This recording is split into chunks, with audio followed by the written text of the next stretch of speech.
Bryony, how is the Global St Andrews Society amplifying Scotland's reputation on climate change? Yeah, so we've been working really hard with a number of organizations around the world to use our network to amplify the message of climate change. We've been working with the Scottish Fuel Change, Scottish Net Zero community. We also put together a challenge with the New York Times to help 16 to 24-year-olds get involved in the community and involved in the future of climate change in terms of what they can do to make things better in the world. And so the Global St Andrews Society has around 70 societies around the world in our network who have been very focused on, Scotland in the past, using the diaspora around the world. And these people are receiving information from, through the Global St Andrews Society from Scotland to help amplify messages in their areas as well. And so we are technically a kind of connecting framework for all of the local societies around the globe. I just want to take a step back there, because you've mentioned there's over 70 Global St Andrews societies around the world. You're kind of connecting hubs. 70 local societies. 70 local. Mm-hmm. So what is the Global St Andrews Society all about then, and why is it important? Thank you. So we're really a framework, a connecting framework for all of the local St Andrews societies around the world. So if you can imagine, there's chapters in Singapore, there's a chapter in Malaysia, there's a chapter in China, there's many chapters in the United States of America. And all of them are celebrating Scottish culture and Scottish heritage in their own local way.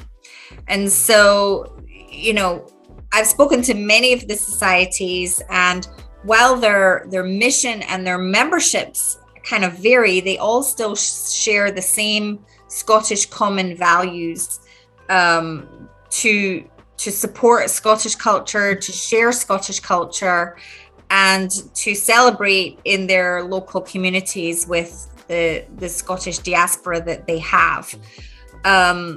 These are primarily volunteer organizations, and so access to basic functions for them, like membership management systems or billing or access to goods and services, can be challenging. And so the Global St Andrews Society that we have really helps them access solutions to benefit the work that they're doing on a local level, and give them access also to content and to news that is going on in Scotland that they can just share out with their membership on a very simple basis. That's quite impressive. I mean, I knew that Scotland was well regarded around the world, and I've been to the United States, and I've seen better, Highland Games sometimes in the United States than I have in Scotland.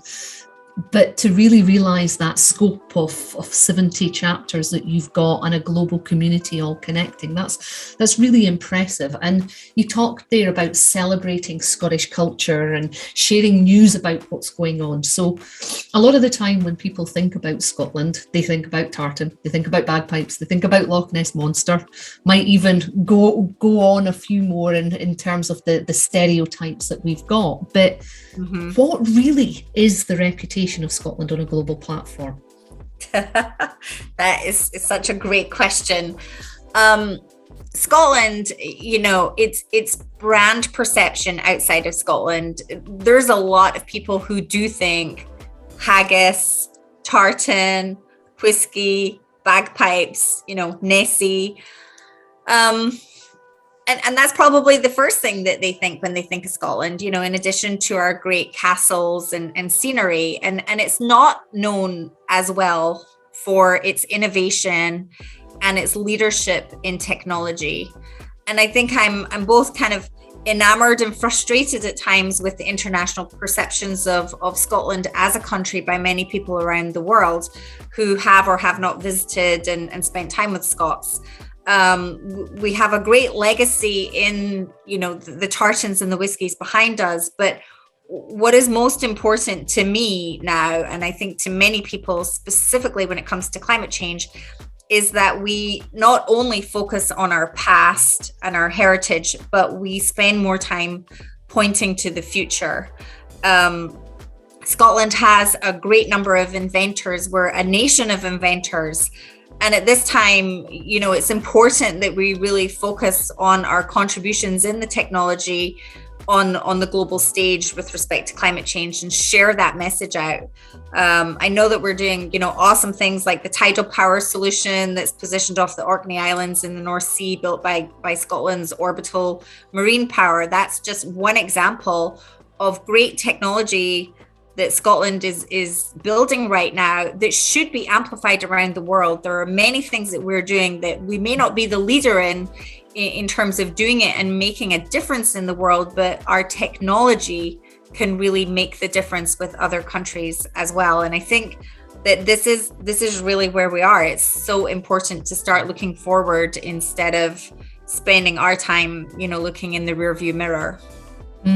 So if you look forward, you talked about Scotland's capacity for innovation and leadership, especially in tech. So how do you see Scotland's future being talked about 10 years from now? If you fast forward, not even 10 years, let's go to 2045 and do a little bit of a fast forward exercise here, Irene. How do you see Scotland being talked about and being known about in 2045? I would love to see Scotland being talked about as the country that helped save the planet, right? I mean, we have the tools, we have the knowledge, we have the intelligence, we have the sophistication, we have the ability to create technologies and solutions that can be adopted by other countries, by corporations, even by small businesses, by consumers, even just technologies that I could be using in my home to help reduce the emissions that we have right now and put us on that global scale. I think Scotland has the ability to do this. And, my mission is to help put Scotland's reputation on that global map where people start to know more about what we're doing and start to determine how they can adopt these solutions in their own environments to make the world a better place. And I think it's really important what you've said there, that this is what you'd like to see for Scotland in 2045, because the previous session that is getting played before yours on the day, Izzy is talking about why Scotland is the perfect test bed for exactly what you're talking about here with the innovation and the leadership in tech. And one of the key things when I was speaking to Izzy to talk about what she was going to say is that really captivated me is the size of Scotland, the shape of Scotland with its population of 5 million really allows us to take those things like the tidal power example that you were talking about there, deploy them and then figure out how to deploy them at scale and create joined up solutions that can really be amplified and then deployed in other areas around the world. That's right. And I think, Scotland is small enough to be a test bed for these kind of activities, not large enough to cause damage if stuff doesn't work, but it is strong enough to amplify the message and to share the technologies in the success stories that we have to help everybody else. And I think that we're really at a point with the climate change that it's going to take more than a village. The ideas start in a village. We can think locally or act locally, but we need to think globally in terms of how things are shared out through the globe and adopted to make things happen. Mm-hmm. Yeah. So then what is the potential role of Scots around the world to not just amplify the successes and share the successes of Scotland, but really amplify our capacity for that global climate action that you just talked about there? Yeah.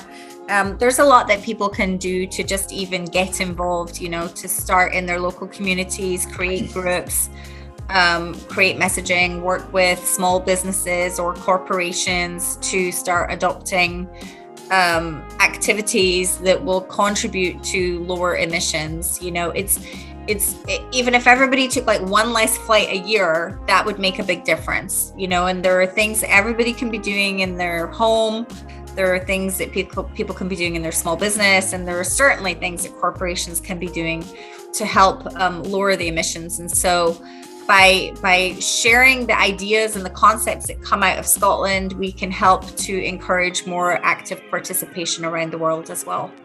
I think that's really powerful. I mean, I'm just sitting thinking of these 70 networks that you've got in local chapters and the potential reach and capacity of some really innovative community-based solution that then you're able to push out throughout your networks and inspire these voluntary organisations to share that news and hopefully catalyse change within their local communities as well. So it's very much you brought it back to that individual action that we can take within our own homes if we're small business owners, but also recognising the big corporations. But I think it's the power of what you're also highlighting here, that the capacity of, it's the Margaret Mead quote, never doubt that a small group of committed citizens are capable of changing the world. In fact, it's the only thing that it is. And I know I have paraphrased that really, really badly, but that seems to be the essence of what you're creating and what the Global St Andrews Society is about, because these are people who are passionate about Scotland saying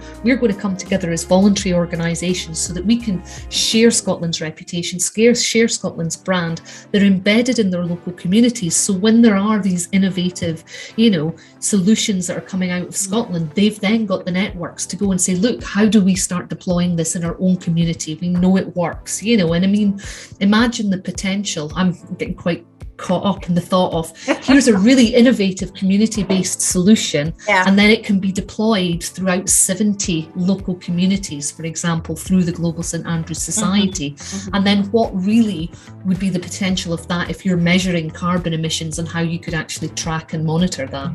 Yeah, I mean, that's exactly the model. And so all of these different communities are working on their own to do what's right for their community, their people. The Scottish diaspora is everywhere around the world, and that's what makes it work, because we're already starting with a receptive audience. Here you have Scottish people who are living overseas, or people who have family from Scotland, or lineage. My great grandmother was a McLaren, and they have an interest already. And so it's not like you're trying to share something that people don't have an interest in knowing about. The connection is Scotland. And I think this is something that many Scots who are living in Scotland kind of underestimate the power of the Scottish brand in itself. Scotland has a very strong brand outside of Scotland, and it's something that can be capitalized in on a lot more than just the tartan and the whiskey trades. We can use the diaspora of Scotland and our networks to share out more important messages that have a more immediate need, for people's attention. Yeah. And there's 2 points there which I think are really powerful. You're mentioning people have connections and roots back to Scotland. And I once read somewhere that there are more people with Scots ancestry in the United States alone than there is in Scotland. And that for me is mind-boggling to sit and think of this connection and this relationship of how that could be used to catalyse action simply through those roots. But it goes on to just on that point, actually, for scale and reference, the Pleasanton Highland Games in California is, I believe, the world's largest Highland Games ever. And just for scale, there is 50,000 people that will attend one weekend of the Games. Wow. You could imagine that versus the Highland Games in Crieff, which I love to attend. But there's not 50,000 people there. I mean, the scale of what we're talking about here is pretty powerful. When you think about the amplification, it truly is amplification, outside of Scotland. Yeah, and I'm just thinking of what's the potential then to, use something like the Highland Games that you just mentioned there to mobilise 50,000 people with a connection to Scotland to really amplify that movement. And, the second point that I wanted to come back to was this brand that you keep on talking about in terms of Scotland. And I think, it's interesting for people being in Scotland. And I've lived in Scotland, Irene, and I've lived abroad. And it was only when I was able to step out of Scotland and look back, I was like, Wow, that's a lot cooler than what I actually think it was or thought it was growing up. You know, I'm able to see with different eyes. And I'm kind of wondering if that's part and parcel of the passion that you're talking about here with the diaspora, that you're able to step out of your own country and turn around and go, actually, that's got a lot of good stuff that we maybe didn't take, didn't recognize, didn't appreciate. And we want to cultivate that a lot more because we can see it differently now. But that is absolutely correct. And I will tell you on a personal level, I grew up in Edinburgh. I was educated in Edinburgh, and then I backpacked around the world for a year. And I went all over the world, India, Malaysia, Singapore, Australia, the US, Hong Kong. And it wasn't until the day that I landed back into Edinburgh, I flew into London, I got the train up to Edinburgh, and I came out of Waverley and I saw this huge, magnificent castle on the hill. And I was like, oh, I had no idea. The city that I grew up in was by far the most beautiful city that I had seen in my life. And I'd been to all these other places, and I had never appreciated what I had on my own back doorstep until I'd seen everything else. And so the perceptions of Scotland outside of Scotland are truly magnificent. People think Scotland is such a beautiful country. It's got great history. The architecture is astoundingly gorgeous. It's fabulous. And that's what's really known. And what I think needs to be done now, and where we're really trying to highlight, is the forward future thinking Scotland, all the other things that Scotland is doing to contribute to the world's technology, the modern world, and the innovation that's happening. That needs to be a stronger part of our brand as a country. And we're making small steps there. And I think that we have a big opportunity for us. And I think it's almost, isn't it, going back to remember the times of the Enlightenment as well. You talk about Edinburgh, and I like reading up on my own history and stuff. And I remember reading that it was because Edinburgh was small enough that you could go for a walk and you could bump into all these great thinkers, that, we actually have a who's who of inventors, Scots who made the world, and you go through it and it's like, oh, the women's movement came out of Scotland, or, here was penicillin, the telephone, the steam engine, this and that. And I think we sometimes forget our capacity as inventors and technology. And even if you look at John Muir, who is renowned as a naturalist, in California, he also had this real passion for technology as well. And he kind of recognized that you had to balance technology and nature together at the same time. And what I really love about what you're saying is, it's like, let's focus on the future, but actually, we've got it already in our past, and maybe it's actually emphasizing that this is our past history as well, and this is what we can contribute moving forward. That's absolutely correct. I don't quote me on this, but I do believe that Scotland has more inventors per capita than any other country around. And we have contributed hugely already to the global platform of the technology in the modern world that is being used today. After COP26 is been and gone from Scotland, what do you want the legacy to be from the next 2 weeks, or from these 2 weeks? I think the legacy is that people feel engaged, they feel motivated, and they feel empowered to do something.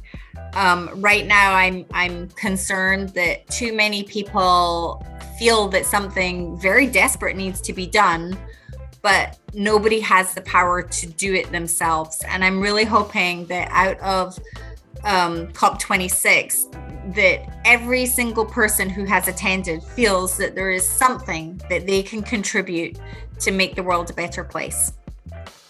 Awesome. Thank you so much, Irene, for taking the time to join me today and record this conversation for all our Scottish Net Zero community members. You're very welcome. It was a pleasure. Thank you.